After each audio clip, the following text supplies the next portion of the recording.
सभी को राम नाम। मैं हूं अंकित सिंह। शिक्षा के महत्व से हम सभी परिचित हैं ही और इसके बारे में अधिक बताने की आवश्यकता तो नहीं है। जहाँ तक मैं समझता हूँ कि सभी को पूर्णतः जानकारी है कि शिक्षा आजकल हमारे समाज और हमारे आने वाली पीढ़ी के लिए कितनी आवश्यक है।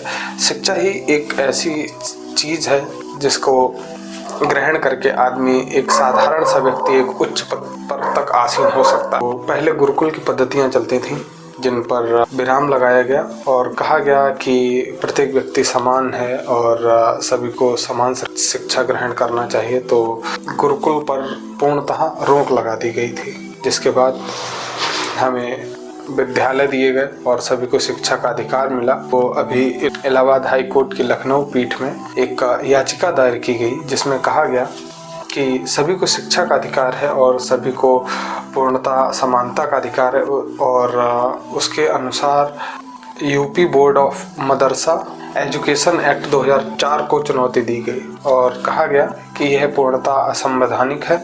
इस एक्ट के तहत व्यक्ति को शिक्षा का अधिकार तो मिला है, लेकिन उसे सिर्फ दीनी तालीम तक ही सीमित कर दिया गया, जिसके कारण बहुत से ऐसे अल्पसंख्यक समाज के व्यक्ति है जो साधारण शिक्षा ग्रहण ही नहीं कर पा रहा है। वैसे सिर्फ और सिर्फ दीनी तालीम तक ही सीमित रखा गया है। तो इस याचिका को दायर करने का मेन कारण यह था कि व्यक्ति को दीनी तालीम तो दी ही जाए, लेकिन उसके साथ जो हमारे समाज में चल रहा है और जो सामाजिक विषय हैं उन विषयों को भी अवश्य पढ़ाया जाए, ऐसा इसमें कहा गया। इसके बाद कोर्ट के द्वारा यह निर्णय दिया गया कि में यह असंवैधानिक है। जब सभी को एक समानता का अधिकार है तो यह आखिर मदरसा एक्ट बनाया क्यों गया। मदरसे पर पहले ही यूपी सरकार के द्वारा जांचें चलाई जा रही थीं। प्रदेश में मदरसों की जांच के लिए सरकार ने पहले ही सन 2023 में टीम गठित की थी, जिसके अनुसार सरकार के पास यह शिकायत पहुंची थी कि प्रदेश में अत्यंत ऐसे मदरसे चल रहे हैं जो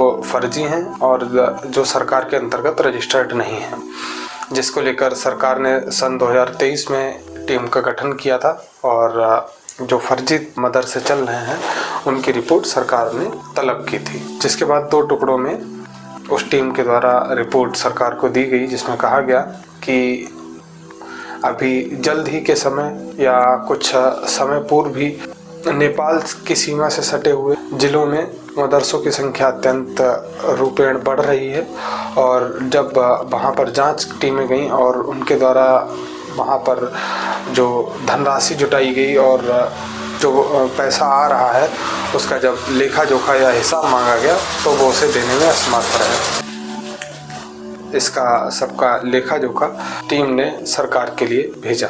अब इसको लेकर मुस्लिम पक्ष, मदरसा बोर्ड सुप्रीम कोर्ट में अपना पक्ष रखने के लिए गए।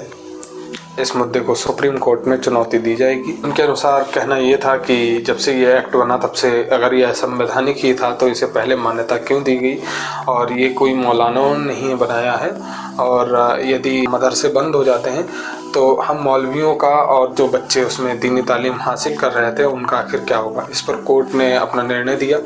कोर्ट ने सरकार को यह सुनिश्चित करने के लिए कहा कि जो भी बच्चा मदरसा छोड़े उसके लिए पहले से ही विद्यालयों में व्यवस्था की जाए, ऐसा कोर्ट के द्वारा आदेश दिया गया। तो अब देखना ये है कि सुप्रीम कोर्ट इस पर क्या निर्णय लेता है। प्रत्येक व्यक्ति को शिक्षा का अधिकार है ही, क्योंकि शिक्षित समाज ही भविष्य का एक प्रारूप होते हैं जो हमें सिखाते हैं कि भविष्य में किसको कैसे नियमों से रहना है। जब समाज शिक्षित होता है तो देश अपने आप प्रगति की तरफ अग्रसर होता है। अगर हम ऐसे ही पिछले समय की बात करें तो जब शिक्षा का अभाव था तब बाल विवाह, दहेज प्रथा और सती प्रथा, वो कई एक ऐसी कुरीतियां चलती थी जिन्हें हम मुख्य रूप से शिक्षा के अभाव के कारण ही मान सकते हैं। तो मुख्य रूप से यही कहना है कि शिक्षा अति आवश्यक है।